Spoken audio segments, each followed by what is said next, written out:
Con esto vamos a acabar partes blandas, vamos a hablar del quiste sinovial y luego de lo que va a ser el tumor de células gigantes. Dentro de la diferencia que se va a ver es en relación al tamaño, el quiste es de 1 a 1.5 y se localiza por lo general dentro de lo que va a ser una de las extremidades por una vaina tendinosa. Por ejemplo, miren acá, es muy común en lo que es la parte de la muñeca, también en el cuello, son blandas, son móviles y el tratamiento es la resección quirúrgica. Por cómo se observa, puede provocar primero una molestia, una incomodidad de la presencia de una masa y cuando se encuentra con alguna estructura puede llegar a provocar lo que es una obstrucción. Los tumores y las lesiones pseudotumorales de partes blandas, a diferencia del quiste, el quiste hay que diferenciarlo con el lipoma y con el liposarcoma. Y el quiste es más duro por la cápsula que presenta. El lipoma, en cambio, van a ser más blandos, son más comunes en adultos. Y vamos a ver que dentro de esto van a ser móviles, indoloros y que se curan con la resección quirúrgica. En cambio, el liposarcoma también se da con frecuencia en los adultos, pero en la quinta y séptima década de la vida. Son infrecuentes en los niños. Se puede llegar a presentar en el retroperitoneo y son grandes, ¿no? Igual son indoloros, van a ver de que van a estar formados por células redondas poliomórficas en su presentación, en su característica. Veamos cuáles son. Ahí está lo que es el lipoma, tejido graso, una microscopía, ¿no? Grandes, bien diferenciadas, y miren cómo se observa la presencia de una masa. Es muy frecuente en la parte cervical, lo que es el brazo, la parte posterior y también a nivel de lo que es la caja torácica, y el tratamiento es la resección quirúrgica. Ahí está, miren cómo se va a aplicar. Y dentro de lo que es la parte maligna, tenemos a liposarcoma, donde van a ser células grandes, atípicos, y que no va a haber pleomorfismo significativo. Bien, ¿cuáles van a ser los tumores de lesiones pseudotumorales del tejido fibroso? La proliferación se va a dar por la fascitis nodular 1 y la miositis ossificana. La fascitis nodular es más frecuente en adultos, sobre todo, a nivel de lo que son extremidades superiores, el brazo, el antebrazo, la región palmar, también en tórax, como la parte de la espalda y la parte anterior. La fascitis nodular es una masa solitaria de un crecimiento rápido y la miositis ossificante va a tener sobre todo lo que es al hueso ya sea lo que va a ser una metaplasia, se presenta en adolescentes jóvenes y otros en adultos, y dentro de esto se va a dar igual a nivel de las extremidades superiores, pero proximales.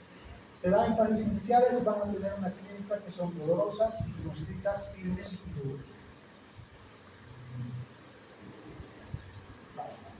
Ahí está. Miren, la fascitis nodular es un nódulo, una tumoración de parte blanda de 3 a 4 centímetros y un crecimiento rápido, como lo que hemos mencionado. Luego, en lo que es la miositis ossificante, como que tiene esa característica como depósito de calcio, miren ahí está el hueso, y a lo que va a ser en parte blanda, que va a dar esa metaplasia de tejido cicatrizado. Para ir terminando, ya no nos falta mucho. Pues vamos a ver la fibromatosis, en este caso la fibromatosis superficial plantar, que se va a hacer similar a lo que va a ser las palmas. Lo que provoca dentro de esto es un engrosamiento a nivel del nódulo, dificultando lo que es la flexión, ¿no? O la parte de la extensión, haciendo de que sea una masa dura y sea palpable, limitando lo que son los movimientos. En el fibrosarcoma son muy raros.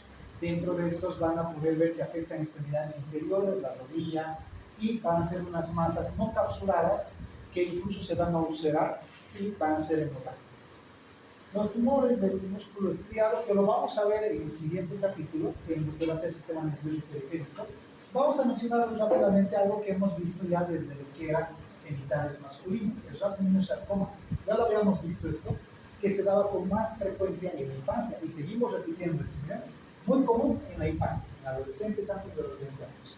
Se desarrolla a nivel de lo que va a ser genitourinario que hemos visto, también en la cabeza, el cuello, donde va a existir la musculatura, ¿no? Entonces hay un músculo, el tipo liso, que va a llegar a afectar. Se divide en lo que son variantes embrionarias, que serían la alveolar, la pleomórfica y la retrófilas.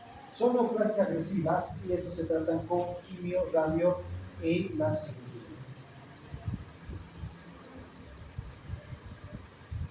Veamos cada una de las presentaciones dentro de lo que va a ser el sarcoma embrionario, niños menores de 10 años.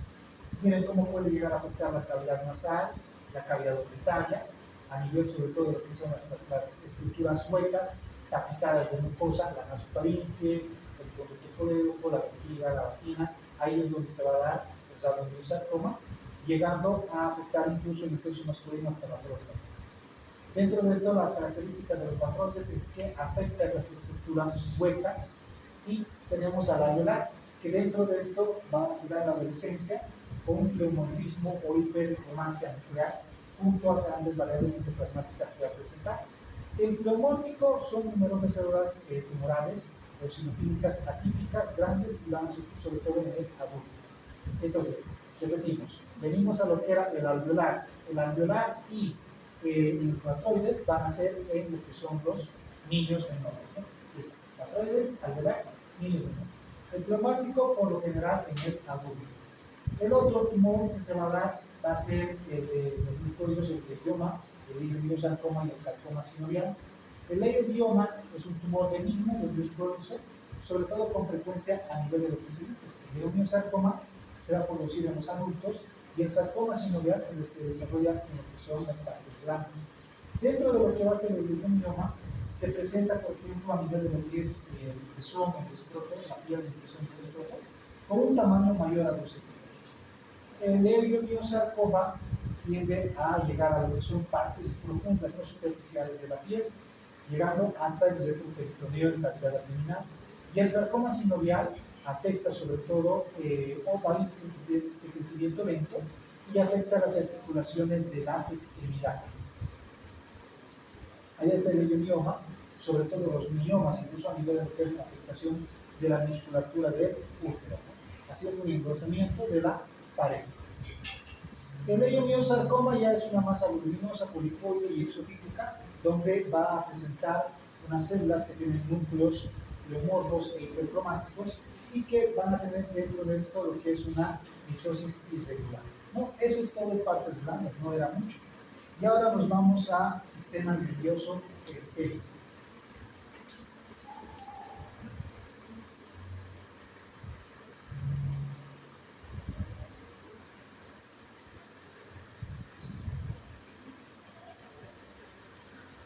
Muy bien. Bueno, dentro de lo que es sistema nervioso periférico, tienen que recordar antes de iniciar este pequeño esquema, donde ustedes recordarán que se divide el sistema nervioso central y el sistema nervioso periférico. El sistema nervioso central, que va a ser el siguiente capítulo, ¿qué estructuras conforman este sistema nervioso central? Ya, ustedes ya están, ya no están en el colegio. El encéfalo, ¿quiénes lo conforman? Ahí está el cerebro. Cerebro. El tronco, ¿cuánto se divide? Es el céfalo. Eso. Es el céfalo. Protuberancia. Protuberancia. Y bulbo. La médula espinal. Esa es la última médula espinal. Todo eso es el sistema nervioso central. ¿Y quiénes corresponden al sistema nervioso periférico? ¿Y quién más? Nervios aquilios y pares craneales corresponden al sistema nervioso periférico. Es por eso que se ve aquí lo que es la médula, se ve la raíz que sale, tanto raíz sensitiva, raíz motora, y dentro de esto, esta es la imagen característica. Miren cómo la raíz motora llega al músculo, se une a lo que va a ser las fibras musculares, y ahí es donde se da toda la parte de la acción. Aquí van a relacionar con lo último que han visto de fármaco, van a poder entenderlo bien esta parte. ¿Bien? Ese es el principal componente estructural del nervio periférico. Entonces, la unión motora de lo que es aquí la parte de la primera neurona con la fibra muscular. Vayamos viendo ahora cómo va a ser esto. Dentro de lo que estamos mencionando, a nervio periférico, entonces, ¿cómo es las características de la célula, en este caso, de lo que es la neurona? La neurona va a tener lo que es su axón, va a tener lo que es la parte de las dendritas, su cuerpo, y estas estructuras van a estar envueltas por una vaina mielina, o se dice que son mielínicas.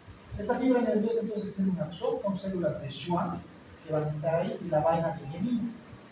Para que un impulso, por ejemplo, un potencial de acción, un estímulo nervioso viaje, puede ser la parte de la sensibilidad, puede ser la función motora, y para que esto sea rápido, las vainas o la mielina que envuelve el axón tiene que presentar una mayor, en este caso, recubrimiento a nivel de lo que es el axón para que de esta forma pueda dejar el potencial de acción. Cuando presenta una disminución de esta vaina de mielina, el potencial es más débil. Por eso vamos a encontrar que hay estructuras nerviosas mielínicas y hay estructuras nerviosas amielínicas. Eso es lo que vamos a poder encontrar. Hay sistemas donde se retrasa el potencial y hay en otros donde viaja de forma rápida para algún tipo de estímulo que vamos a ir viendo. Cuando hablamos de esa unidad motora, ¿quiénes van a conformarlo? Se conforma por algunos componentes del medio periférico, que va a ser el ginebro, el perineuro y el mesoneuro, que son las capas que llegan hasta lo que es el axón. Dentro de lo que se va a poder observar, sobre todo viendo todas estas estructuras, veamos cómo va a afectar esa unidad motora que estamos mencionando. En el sistema nervioso periférico, entonces, los axones están mielinizados por segmentos, presentan lo que son los internodos, y ahí van a estar los nodos de Lambert, donde van a separar. Y miren cómo viaja. Positivo, esta parte de aquí está lo positivo y aquí está lo negativo. Cuando viaja, esto se modifica. Y así es como viaja el potencial de acción. Y eso ya lo hemos visto en física. La mielina, entonces, va a estar formada por esfingomielina y la glicoproteína, que va a ser una proteína 0 de mielina, con proteína básica de mielina, proteína 22 de mielina, y el gen perincina y ER2, que esos son los componentes de mielina. Es una proteína transparente que dentro de esto va a dar la formación de una bicapa lipídica de mielina hallada sobre la superficie interna de los axones. Veamos ahora cómo se relaciona. ¿Cuáles son las patologías? Bueno, como hemos hablado que una unidad motora, en este caso una fibra muscular, tiene su inervación y dentro de esto lo que lleva es una acción, o sea, el potencial viaja para que se pueda generar alguna acción. En este caso, las patologías van a provocar ¿qué? Debilidad, ¿no? Puede provocar algunos trastornos como pérdida de la inervación, la denervación que vamos a ver, dentro de lo que son las características patológicas que se tienen a nivel de la biología. ¿Cuáles son esos trastornos que afectan a la unidad motora y a las fibras musculares? Ahí tenemos dos componentes, las células de Schwann. Las células de Schwann son como macrófagos, los cuales llevan a realizar la desmielinización segmentaria. Cuando se da su activación de las células de Schwann, son las que empiezan a desmielinizar. Y las neuronas y su axón van a tener, por la edad, una degeneración axonal. Y luego, cuando se denerva, o sea, se pierde la inervación del músculo, ¿qué va a pasar? Se atrofia, y por eso va a haber una atrofia por denervación. Esas son las tres patologías: desmielinización segmentaria, degeneración axonal y atrofia por denervación. ¿Bien? Veamos entonces la clasificación patológica que va a presentar. Neuropatía y una neuropatía periférica, llegando a afectar la unidad motora del tálamo. Esto es la presentación normal de una neurología. Ahí está lo que es su axón, ahí está la banda de mielina, aquí está lo que es la unidad motora, ¿no? Aquí está el músculo.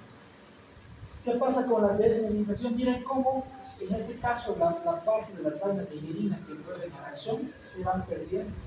De esta forma pierde su potenciador, el potencial se retrasa. En la degeneración axonal se perdió la degeneración y se está degenerando. En la reinervación se hace la nueva implantación y en la miopatía lo que está afectado son las fibras musculares. Eso debemos recordar. Cada uno vamos a ver una patología. Empezaremos por la primera, desmielinización segmental. ¿A qué se debe? Por una disfunción de las células de Schwann. Estas células de Schwann que provocan un daño en la vaina de mielina, y dentro de esa mielina se va a empezar a desintegrar. ¿Desintegrado por quién? Por las células de Schwann y los macrófagos. Van a provocar que la vaina de mielina, en este caso, se vaya a perder. El axón se va como a desnudar de la mielinización que tiene, y a nivel del endotelio reemplaza las células de Schwann. Esas células de lo que va a ser el endotelio van a proliferar y rodear el axón, y dentro de esto vamos a ver que requieren más de un internódulo, los cuales van a ser más cortos y producen una vaina celular. Dentro de lo que es la desmeminización segmentaria, a nivel histológico, así como en el patrón de mosaico que hemos podido observar, aquí solo en la desmeminización segmentaria se encuentra este patrón. Este patrón característico que se observa en el microscopio electrónico se dicen que son en bulbos de cebolla. ¿Miren? Le da ese aspecto a la cebolla, a las capas de cebolla o bulbos de cebolla que va a presentar, que solamente se ve en donde, en la desmeminización segmentaria.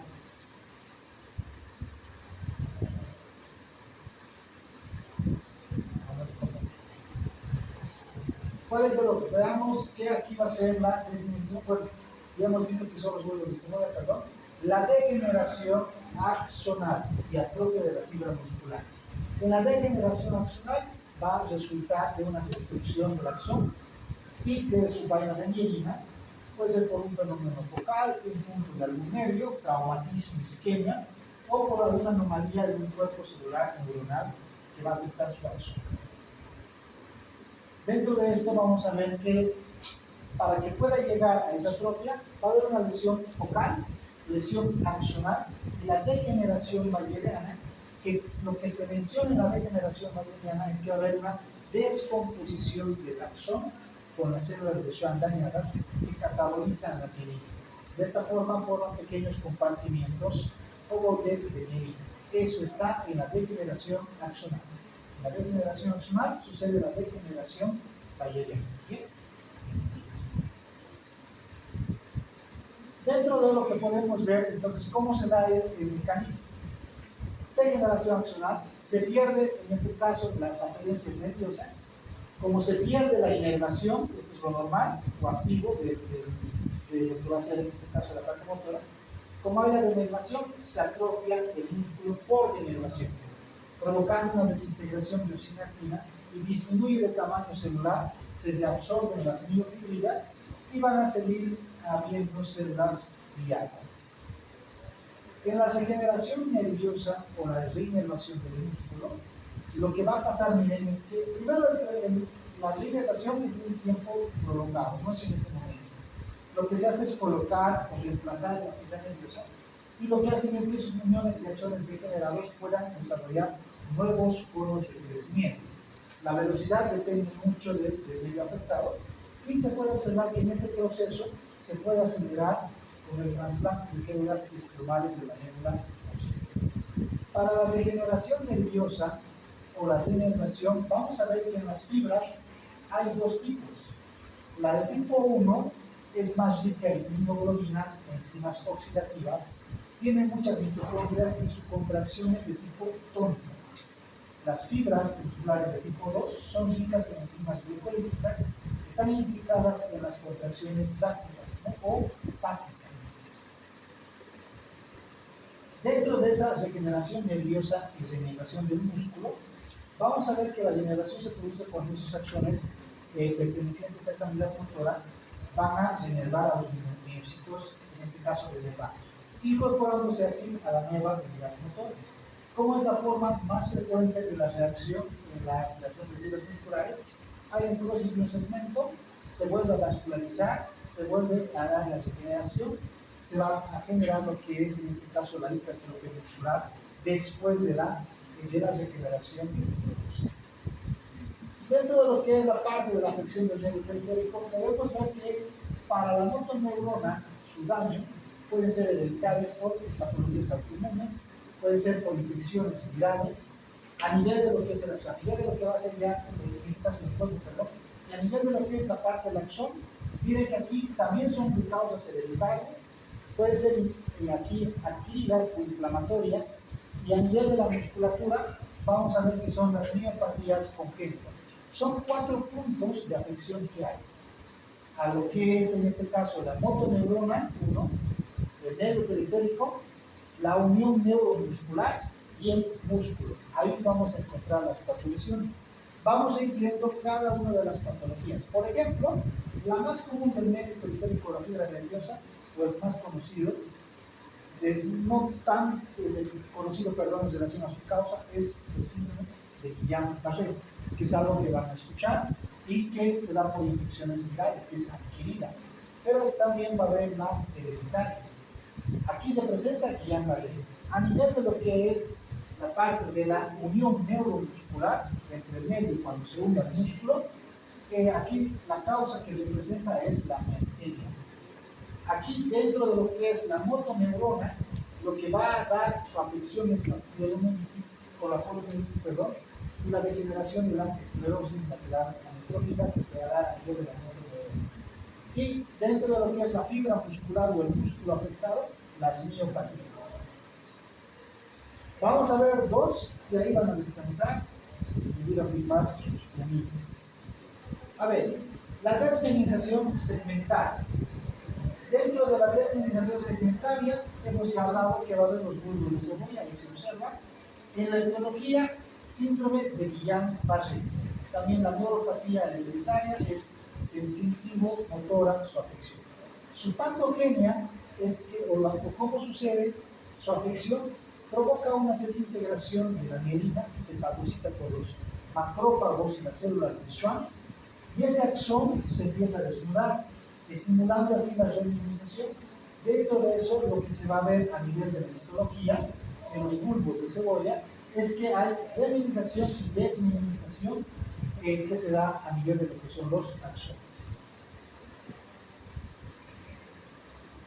En la degeneración, la etiología, para que exista una degeneración axonal, por lo general aquí van a ser los traumatismos o la isquemia, o las neuropatías axónicas, donde resulta de una destrucción del axón. Se produce aquí en degeneración axonal una degeneración bayeriana, donde lo que va a ver es que se acortan el axón o se empiezan a degradar los axones, y esas células de Schwann van a catalizar la mielina, fagocitan los fragmentos axonales, y vamos a ver que esas fibras musculares pierden su adherencia neuronal.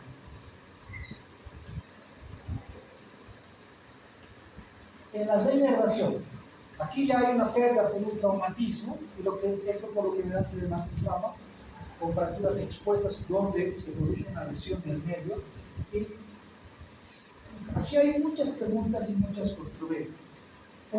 Por ejemplo, ¿qué pasa con el torniquete? ¿Por qué no se utiliza el torniquete?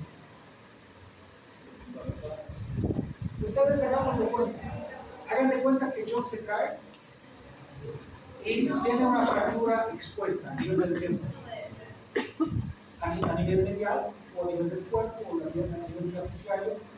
Se cree la exposición del hueso.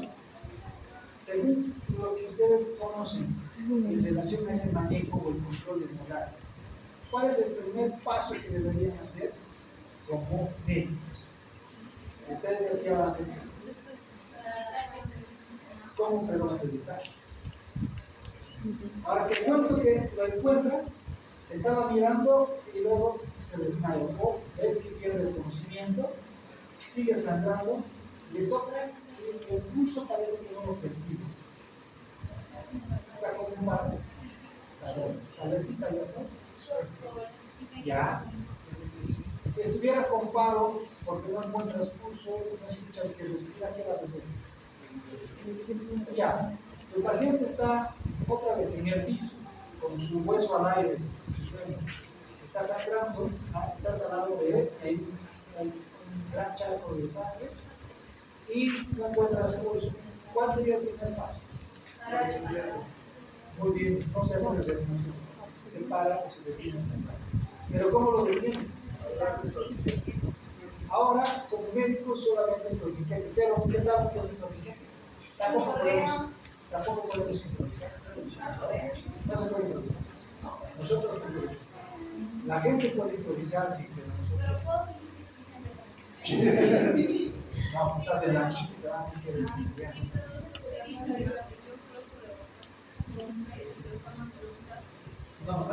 está contraindicado en este caso de improvisar ni el cinturón. Se nos presión, pues entonces.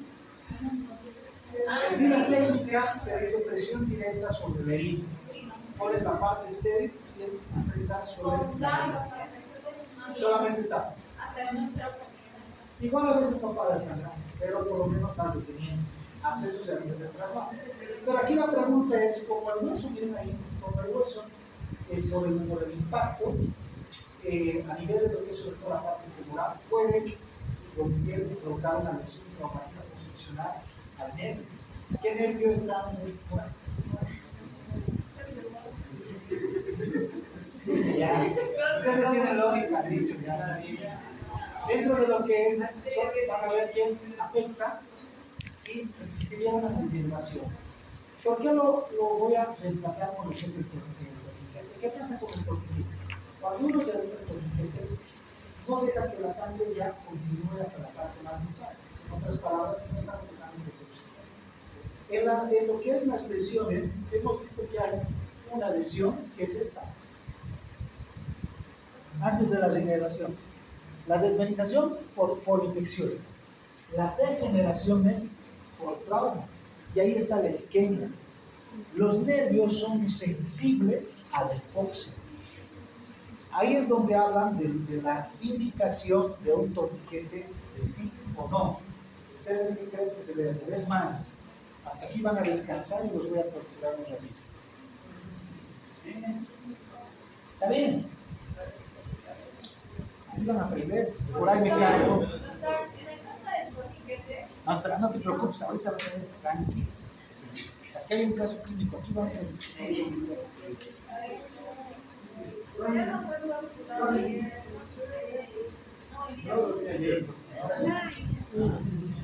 Pero valió la pena. Sí, ¿Dónde? tranquila. Yo decía porque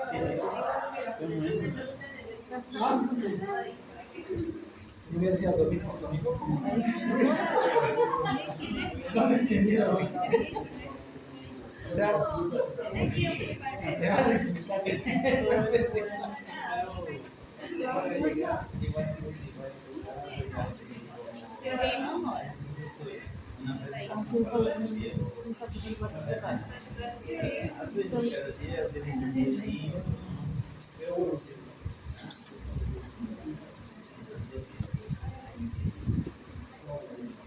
Verme hoy. 37. Ajá. ¿Qué horas?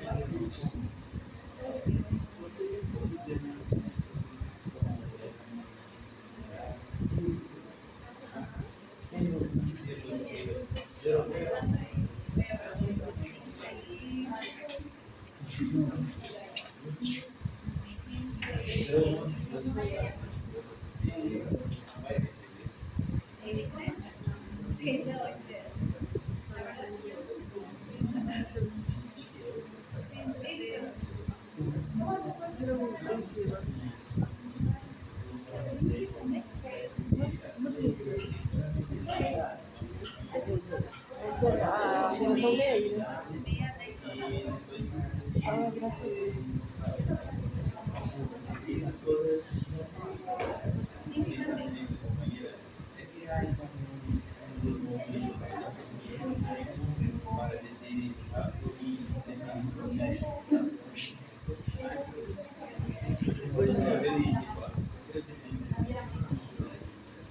Muy bien, aquí vamos a ver ese ejemplo.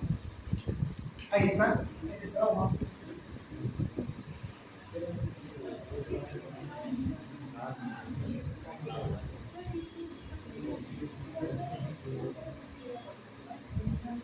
Vean el caso clínico y aquí se observa. Es una mujer de 38 años, de 102 kilogramos, conductora, sufre un trauma de alta velocidad con una colisión frontal de un camión de gran tamaño. Cuando le sacan, la extracción que realizan ha sido prolongada. Observan, y aquí ustedes pueden ver una marcada deformidad en el muslo derecho. Hay fractura expuesta o abierta de la pierna derecha.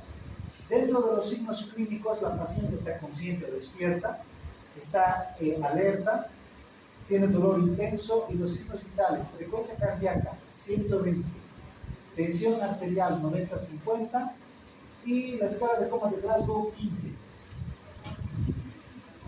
Los signos vitales, algo que les llama la atención. ¿Cuál? La presión. Ya, ¿qué más?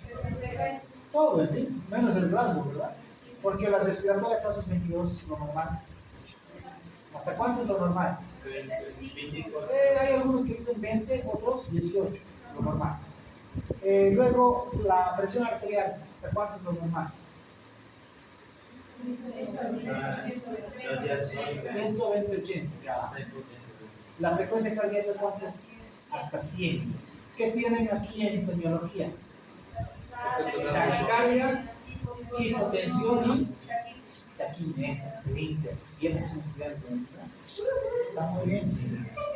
Ahora, dentro del tratamiento paramédico que realizan, dice que como lo han encontrado, lo que han hecho rápido es colocar dos accesos venosos de gran calibre en las extremidades superiores. Están colocando de líquidos, un Zinker, puede ser un fisiológico, no hay problema, pero le están colocando líquidos venosos.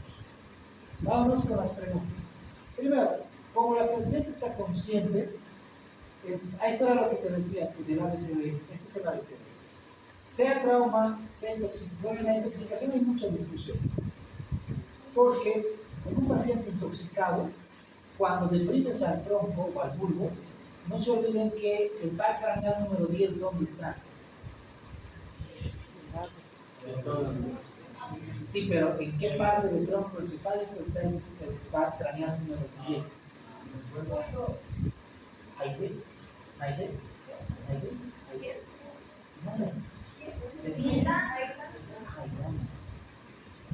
No voy a volver. Eso dice, ¿no? Aidana, dime dónde está el vago. Aidana, por eso, ¿dónde está el vago? El vago. No, bien. El nervio vago. ¿Dónde se encuentra el nervio vago? ¿En qué parte del tronco encefálico está el vago? No sé, pero no sé. Está en el bulbo. ¿En qué surco? De olivar. Ustedes han estudiado, pues, negro. No importa. Vamos a volver a estudiar, no se preocupen. Dentro de lo que es, pues recuerden algo, para que un paciente, ¿por qué en un paciente intoxicado llega a tener un paro cardiorrespiratorio? Primero, dentro de lo que son los órganos fosforados, que son los más comunes, afectan a nivel del tronco encefálico. O sea, entran por lo que es uno de los sistemas. ¿Cuáles son las vías de entrada para una intoxicación? Oral, exacto. Respiración, la boca, el ojo también puede ser una vía. Y lo que llega a la sangre, todo va a llegar a la sangre. Y de la sangre pasa, y el primer órgano en ser perfundido, principalmente o una mayor perfusión, es el cerebro. Y por eso es que en este caso la intoxicación rápidamente llega al cerebro y llega a nivel del tronco, del bulbo. Cuando llega a nivel del tronco del bulbo, en este caso estimula al nervio vago, que va a tener una acción parasimpática. ¿Qué hace el vago a nivel del corazón? Exacto. Lo que va a hacer es disminuir. Y por esta bradicardia que provoca, con esa liberación de ¿qué se libera con el vago? Acetilcolina. Esa acetilcolina disminuye la fuerza de contracción del corazón. Y por eso el paciente, en este caso, entra en paro. Y tu acción, inmediatamente si entra en paro, al mismo tiempo que administras la adrenalina, tienes que reanimar. Así es que se modifica así la atención de un paciente intoxicado. Pero tu antídoto es la atropina, que compite y de esta forma puedes estabilizar. En este caso, el paciente se deprime por esa baja oxigenación que llega y también puede llegar a un paro. Pero aquí a veces se debe a una isquemia. El otro era una intoxicación. Y en un paciente que en esta situación se hace ese ABCD. Por eso dice vía aérea y la respiración normal. Entonces A y B, perfecto. Pero C, tienes un sangrado activo, dice, en la extremidad inferior, está cubierta con apósitos. Otra vez te da los signos vitales, la frecuencia cardíaca aumentó, 130, su presión está empezando a disminuir. Antes era 90, ahora está 80-40. Su Glasgow miren como de 15, ahora está 14. ¿No? y la radiografía de tórax, pelvis y vaso son negativos. ¿Qué vas a hacer? Su compañera ya les ha dicho, parar el sangrado. ¿Cómo pararían esto? Le puedes colocar gases así como se observa, pero mire cómo rápidamente se llena de sangre. No se improvisa. A pesar de que se llena, en el hospital hay dos opciones. Se llama empaquetamiento, donde ustedes pueden llenarlo con gasa. Y el otro es colocar una sonda fluide por debajo hasta el vaso sanguíneo y lo insuflan y listo, por su control de sangre. Ya lo van a aprender, no se preocupen. Ahí les pregunta cuáles son las prioridades ABCD. Luego les dice cómo evaluarías las extremidades. Si tu paciente tiene una fractura expuesta y sospechas que, por ejemplo, tiene lesión nerviosa o vascular, a nivel distal, ¿qué buscas? Si la lesión es aquí, la fractura es aquí, en lo más distal, ¿qué buscas? ¿Cuál? Pulso. Para la parte vascular, pulso.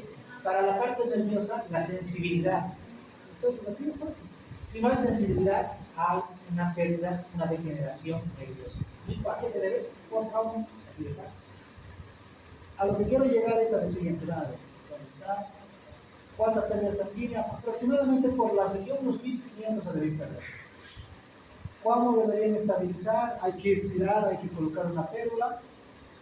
Ahí estabilizan los pulsos periotibial posteriores ausentes. Los pulsos continúan a ser posterior a la aplicación de la férula. El vendaje dice, miren, está lleno de sangre. Se retira el tipo de sangre que tiene el paciente es pulsátil. Si les dicen que la sangre sale así a chorro, ¿qué tipo de sangrado es? Arterial. Si fuera continuo, venoso. Por eso es que no para el sangrado. ¿Qué más? Se aplica presión directa sobre la herida, que es el primer paso. Luego el empaquetamiento, el segundo. Y a pesar de eso, miren, se vuelve a llenar de sangre. ¿Cuál sería el paso? El siguiente paso, torniquete. No tarden en pensar.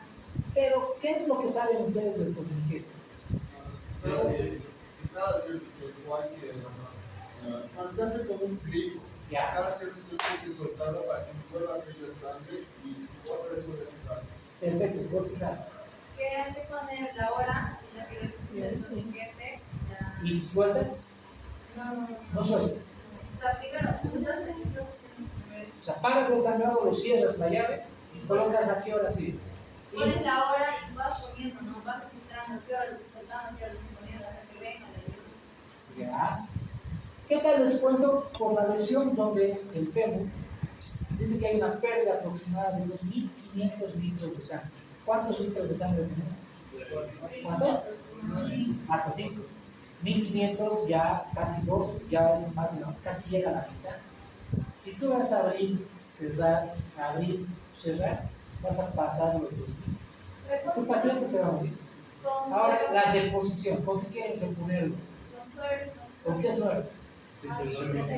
Bien, muy bien, qué capos, pero la solución fisiológica, ¿acaso no es agua? ¿Quién es el encargado de liberar oxígeno?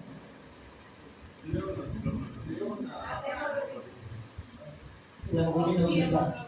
En la sangre. ¿Y la sangre cuáles son los componentes de la sangre?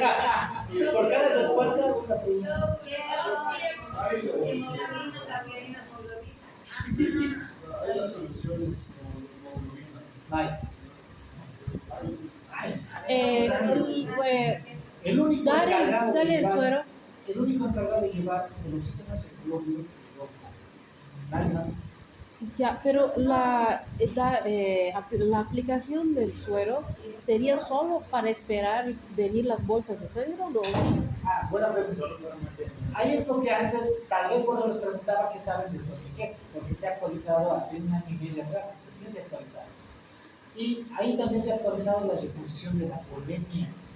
¿Por qué le damos, en este caso, líquido al paciente? ¿Cuál es el objetivo? Exacto, por el corazón. Ya que el corazón va a ser sencillo, lo que necesitamos al poner un líquido es para que pueda bombear, para mantener la polemia en el corazón. Pero no es una solución. Lo único que le están haciendo es darle agua. Y a pesar de eso, la oxigenación nunca va a mejorar, porque lo que se tiene que colocar cuando un paciente pierde sangre, denle sangre. Esa es la única solución. No hay otra solución más.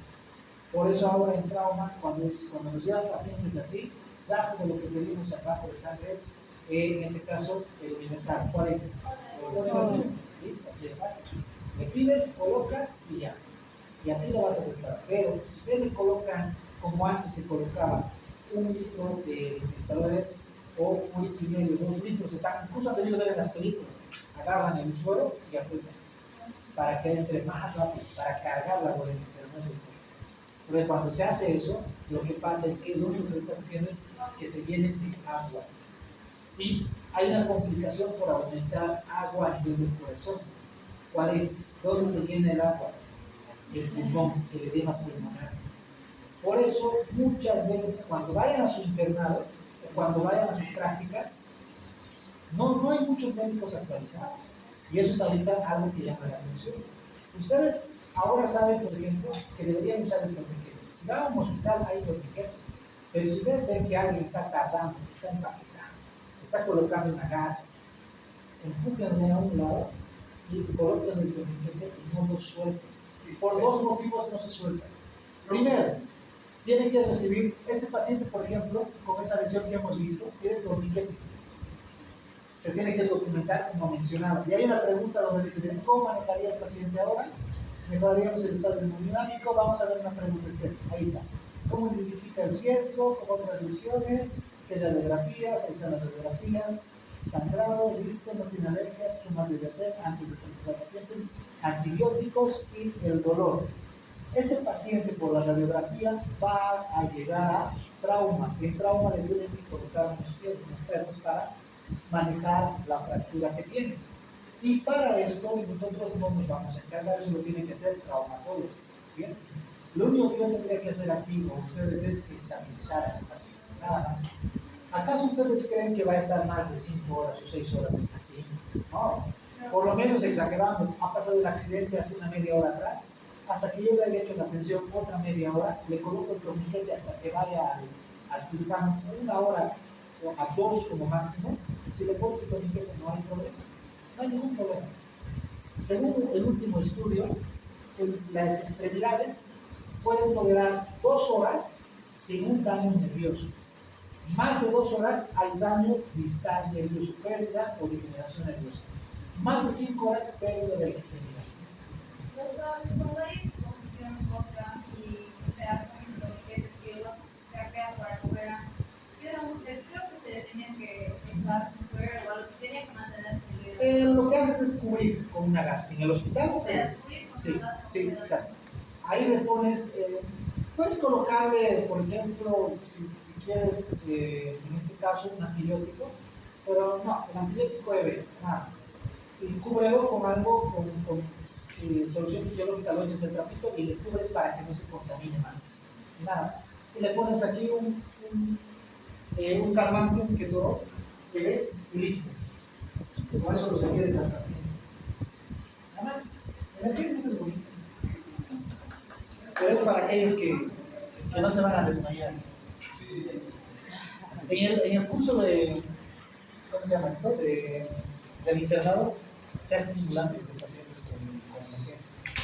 Por eso, de aquí se van a ir 3. 2 como estudiantes y 1 como paciente.